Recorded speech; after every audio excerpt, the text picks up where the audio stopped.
આરોપીઓની ધરપકડ કરવામાં આવી હતી। એ 7 આરોપીઓ પૈકી 6 આરોપીઓ ત્યાંના ઓફિસના કર્મચારીઓ હતા અને એક જે મયુર દરજી હતો એ એમનો એક એજન્ટ હતો। તો આ એજન્ટની ધરપકડ ઓફિશિયલ કરવામાં આવી છે અને નામદાર કોર્ટ દ્વારા એમને 30/11/2024 સુધીના રિમાન્ડ પોલીસ કસ્ટડી રિમાન્ડ આપવામાં આવેલા છે। વધુ તપાસ હાથ ધરતા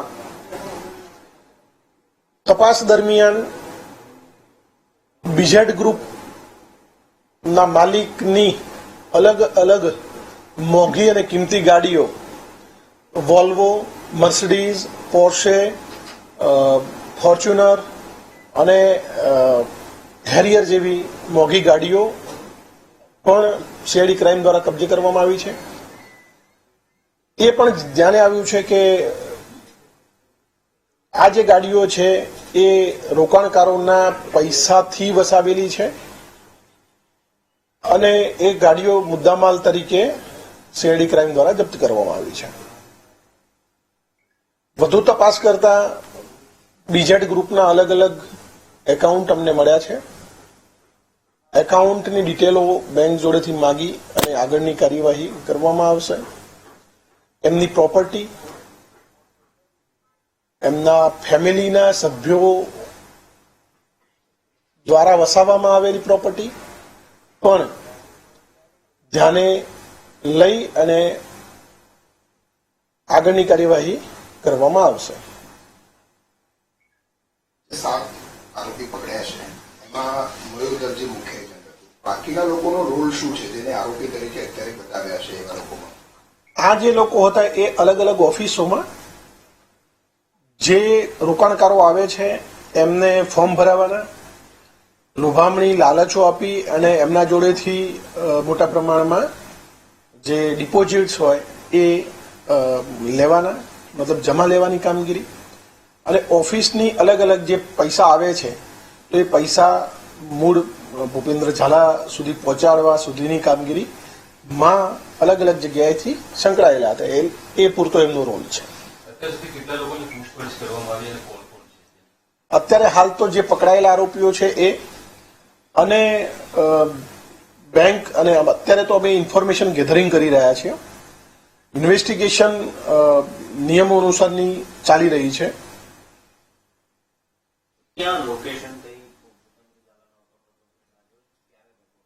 નહીં, એના જે ટેકનિકલ સર્વેલન્સ છે એના આધારે અત્યારે એનો મોબાઈલ સ્વિચ ઓફ આવે છે, એટલે અત્યારે એ કહી શકાય નહીં કે ક્યાં હોઈ શકે છે, પણ એ દેશ ન છોડે એના માટે અમે એલઓસીની પ્રપોઝલ જે તે સંસ્થાને અમે મોકલી આપી છે। એક આરોપી જે 7 પૈકી છે કે જે ત્યાં ક્લિનિંગનું કામ કરતો હતો, સાફ સફાઈ માટે જતો હતો, મહિને 7,000નો પગાર ઝૂંપડામાં રહે છે, એને આરોપી બનાવવાનું શું કારણ ખાસ? એ તપાસ દરમિયાન અમારા જે છે એ વધારે ધ્યાન આપી શકે છે અને એ બાબતે ખુલાસો કરી શકે છે।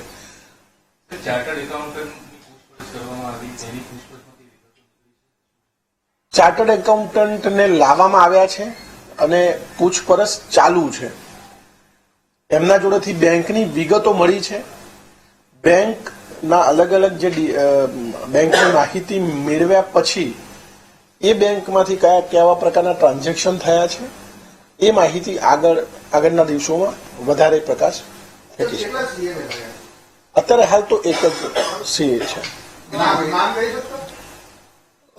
મહેતા છે, બસ એનાથી વિશેષ બીજી કોઈ સેન્ટ્રલ એજન્સીઓને ઇન્વોલ્વમેન્ટ માટે કઈ સૂચના કે એવું છે? યસ, જીએસટી, સેન્ટ્રલ જીએસટીના અધિકારીઓ સાથે અમે સંપર્કમાં છીએ અને બીજી અન્ય એજન્સી છે એ એજન્સીનું કામ અમારું ચાર્જશીટ થાય પછી એ એજન્સી આવી શકે છે। સામાન્ય રીતે જોવા જઈએ તો એજન્ટોને મોટી ગાડી આપવાની એક આમાં સિસ્ટમ જોવા મળી છે કે જે વધારે રૂપિયા લાવે એ લોકોને આપવાની, પણ મયુર દરજી દ્વારા અહીંયા મહાઠગ જે આવ્યો છે ભૂપેન્દ્ર ઝાલાને બે ગાડીઓ ભેટ આપવામાં આવી છે, એ પ્રકારની પણ એક વાત છે, તો શું છે? એ પ્રક્રિયા જે પૂછપરછ ઇન્વેસ્ટિગેશન અધિકારી છે અને ઇન્વેસ્ટિગેશન આધારે અમે કહી શકીએ અત્યારે કેવી ગિફ્ટ આપવામાં આવતી હતી, કોને કોના દ્વારા કોને ગિફ્ટ આપેલી છે એ વિશે હું વધારે નહીં કહી શકું. ગ્રોમોર આખું એજ્યુકેશન ઇન્સ્ટિટ્યૂટ છે એ પણ ભૂપેન્દ્ર ઝાલાએ પરચેસ કરેલી છે. એની સામે કોઈ કાર્યવાહી થશે? કારણ કે ત્યાં હજારો છોકરાઓ અત્યારે અભ્યાસ કરી રહ્યા છે અને એમનો અભ્યાસ પણ ચાલુ છે. વિદ્યાર્થીઓને ચિંતા છે કે અમારા અભ્યાસનું શું થશે. ગ્રો મોર બાબતે ત્યાર સુધી કોઈ ઇન્વેસ્ટિગેશન નથી કરવામાં આવ્યું. ગ્રોમર કેવી રીતે ખરીદવામાં આવ્યું છે, કેવી રીતે ત્યાં ભાગીદારી છે કે પોતાની જ છે કે અન્ય કોઈની છે, કેવી રીતે પાર્ટનરશિપમાં હતી કે પોતાની સ્વતંત્ર હતી, એ બાબતે હજુ કંઈ ખ્યાલ નથી. ગ્રુપ અને ભૂપેન્દ્ર ઝાલાની કેટલી સંપત્તિ છે અને શું કાર્યવાહી કરવામાં આવી શકે છે આ સંપત્તિ? ગુજરાતમાં તમામ જગ્યાએ અમારી ઓફિસમાંથી એક લેટર સબ રજિસ્ટ્રારને જશે અને જે પણ સ્થાયી મતલબ ઇમૂવેબલ પ્રોપર્ટી છે એ કોઈ વ્યક્તિને અન્ય વ્યક્તિને ન વેચાણ કરે એ બાબતે અમે તમામને જાણકારી આપી દીધી છે. તમામ બીજી જે એજન્સી છે બેંક સિવાયની, CDSL, NSDL, કે જ્યાં શેર માર્કેટ અને પાન કાર્ડના આધારે અને આધાર કાર્ડને આધારે જે પણ ઇન્ફોર્મેશન અમને મળશે એના આધારે કાર્યવાહી કરવામાં આવશે. ભોગ બનનાર તમારી સામે આવે છે ખરા હજુ સુધી? હજુ સુધી નથી આવ્યા, પણ એ ધીરે ધીરે આવશે. ભોગ બનનારનો સંપર્ક કર્યો છે? નહીં, હજુ તો બેંક એકાઉન્ટની ડિટેલ અમારી જોડે આવે, બેંક જોડેથી માહિતી માગીશું અને એમાંથી અમને ખબર પડશે કે એમાં કોણ ઇન્વેસ્ટ કરતા હતા, રોકાણ કરતા કોણ હતા, અને એમનું અમે સામેથી જરૂર જણાશે તો સામેથી અમે કોન્ટેક્ટ કરી અને નિવેદન નોંધીએ. ફિલ્મ ઇન્ડસ્ટ્રી સાથે સંકળાયેલી વ્યક્તિઓ કે ક્રિકેટ સાથે સંકળાયેલી વ્યક્તિઓ રોકાણ કર્યું એવી રીતે વિગતો સામે અને અત્યારે હાલ સુધી નથી મળી મને માહિતી. આનું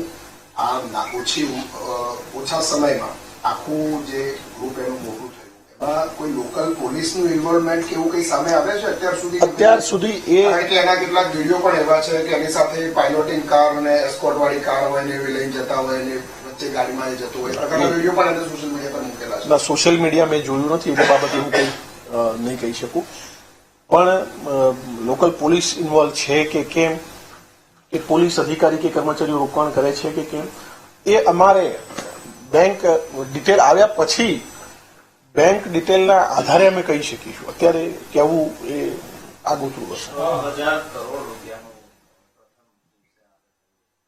પ્રથમ દિવસની તપાસ કરી આ આંકડો વધ્યો છે, ઘટ્યો છે, શું બે એકાઉન્ટની ડિટેલ અમને જે તે દિવસે જ મળી ગઈ હતી, તો એમાં 175 કરોડ રૂપિયાની હતી જ, અને અત્યારે હવે માહિતી જેમ જેમ બેંક એકાઉન્ટની વિગતો અમને મળી રહી છે એમ અમે માગીશું, અને બેંક એકાઉન્ટની વિગત આવે પછી 100% આમાં આંકડો વધશે.